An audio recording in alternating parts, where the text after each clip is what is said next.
Bloomberg's comprehensive cross-platform coverage of the U.S. market close starts right now.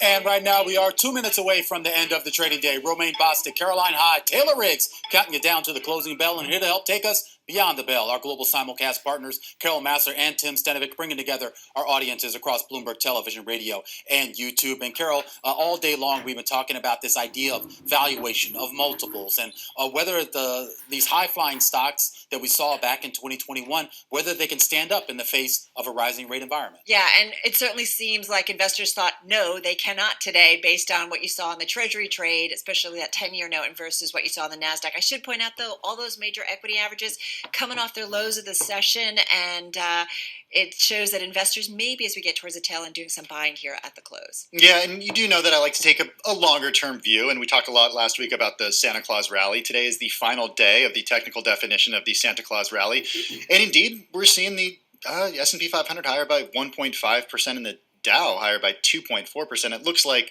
over the last 7 days, the NASDAQ composite will be down by about 0.1%. And it feels quiet in the offices, but it is not quiet when people are putting money to work. You were just saying committed to the buying, 45% increase in volume over the last 20 days. If you look at the S&P 500, 22% higher. People are here and they're trading.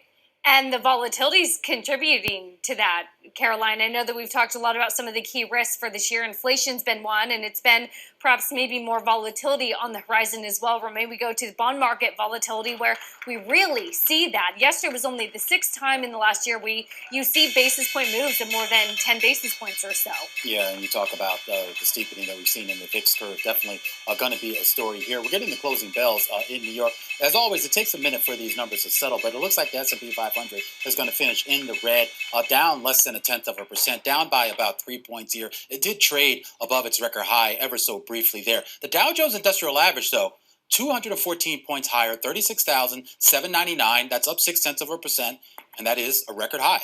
Meanwhile, the NASDAQ, of course, which you've been talking about all day, the composite down about 1.3% on the day, or about 210 points, as most of not only the big cap tech companies, but really it's kind of that second tier of tech companies here that just have these multiples that are just completely just bananas, right? If you have a high multiple on a Tesla or a Microsoft, you think, okay, maybe they can catch up, but on a Workday, a Zscaler, I mean, who knows? What do you get out of that? Russell 2000 going to finish the day also lower here on the day, just fractionally down by about 0.2%, Carol. Just makes me wonder, with Tesla down 4%, do we see then buyers come in tomorrow? I mean, I can't wait to see what tomorrow brings. The other thing I do want to point out, when you start to look at individual sectors, Taylor's going to get into it, but something like airlines, a lot of travel, leisure, hospitality, we saw some gains. Airlines overall up about 1.3% today, Taylor. Yeah, let's do that, Carol. As we talk about some of the sectors, really energy, a big outperformer as well. It's the second best performer on a sector index. As you're talking about maybe that reopening trade, you're up about 3.7%. Financials are also up there, almost 4%. Really, some of the individual banks are taking advantage of that steeper yield curve, as we know traditionally do pretty well. Transportation, as Carol mentioned, up about 1.7%. Quickly, we just migrate to the bottom, and this is where you are seeing, again, it's just one day, but a rotation out of those long duration assets. Pretty much everything in the red is related to technology. It's hardware, equipment, technology, hardware, software, and services. And some of the chip makers, which is interesting. So we've gotten some positive comments out of AMD, for example, over at CES, but still chip makers taking a little bit of a breather today as well, Carol. All right, Taylor, you mentioned transportation. Got to talk about cars today because we did hear from auto sales. I know you guys are on TV. We're talking with our colleagues out there in Detroit about those auto sales numbers. Ford didn't report. They report tomorrow. But what Ford did do in terms of some commentary today, because they were number one in the S&P 500, stock up 11.7% in today's trade. Ford believing... round that up, Tim. Yeah, I noticed that just now. We can say 12%. You missed a lot last week. Oh, is this another quiz that you made, Tim? We had a lot of fun, you guys. Well, I'm just going to say really it's the highest since August of 21. So we'll just put that out. I'll let you guys play with the rounding up. All right. So Ford Motor again up almost 12% here in today's session. General Motors is higher too.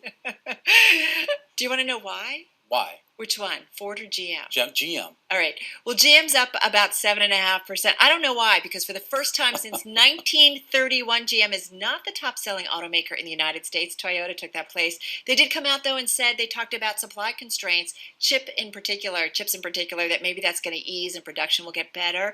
So that stock was up 7.5%. And Skechers, this one is for you, Romaine. You're a fan, right? No. No, he likes Crocs. He only wears Crocs. Crocs. Well, That's if what you it like is. Crocs, you should like Skechers. Skechers up about 4.5% today. Wedbush analysts raising the recommendation to outperform from neutral, writing that demand tailwinds remain strong because Romaine Bostick will be buying. No, he didn't say that. The stock was up about 21% last year. Boy, tough crowd today. What happened to you guys last week, Tim? I don't know. Let's talk about the decliners. I got nothing good for you, Carol.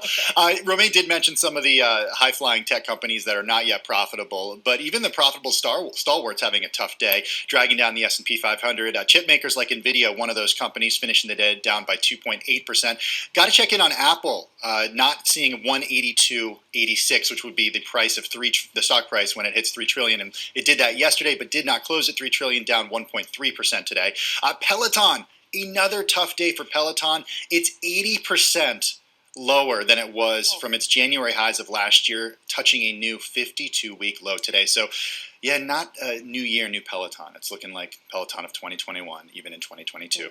Ouch. Finding other ways to work out. Meanwhile, I'll tell you what's also on the downside.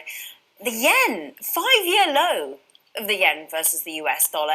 This speaks perhaps we are not as fearful about Omicron as many might have anticipated. There's hospitalizations remaining relatively low as we see 1 million new cases on the day in the United States. Extraordinary, but we're not flying to a haven. We are instead looking at where the yields go in the US, at the dollar strength. The yen, therefore, down 0.7%. Aussie dollar catches the bid. We see metals have a good day. Let's look from the commodity-based FX pairs that do well over to the commodity spectrum, which is a sea of green. Why? Because actually the US dollar on its own, the dollar index just calmed itself after the recent rally, and that means that you can start buying back into the likes of gold that was on the higher side. Brent crude catches a bit up 1.3%.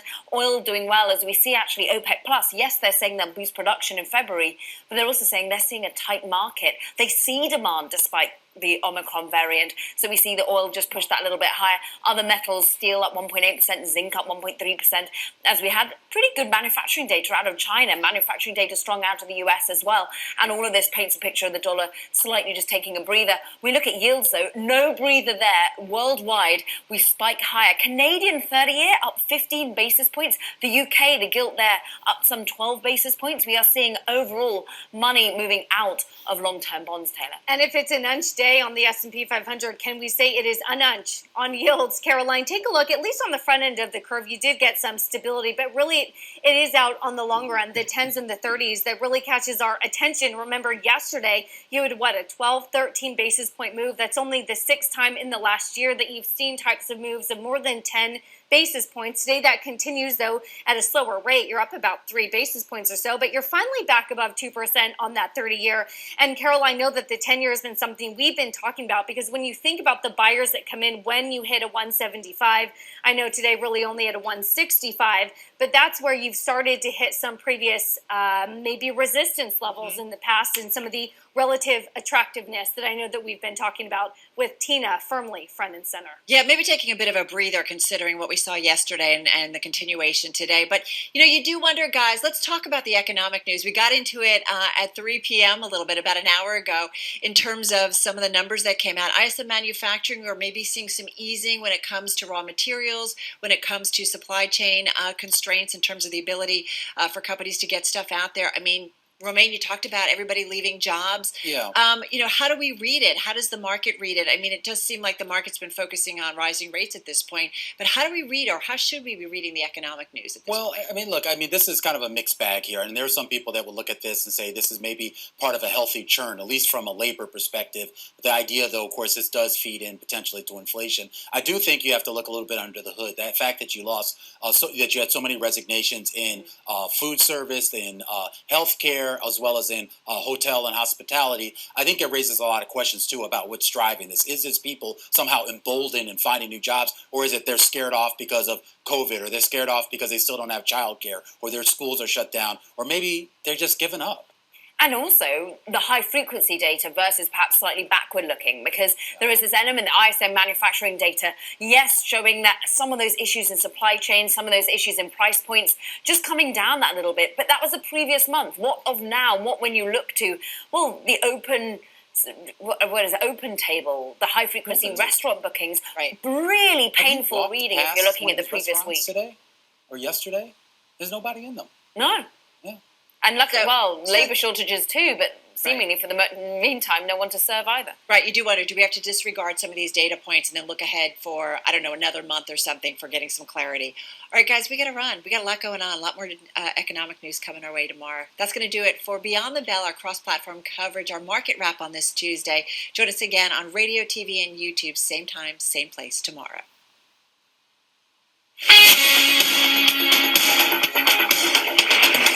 This is Bloomberg Business Week with Carol Messer and Bloomberg Quick Takes Tim Stenovic on Bloomberg Radio.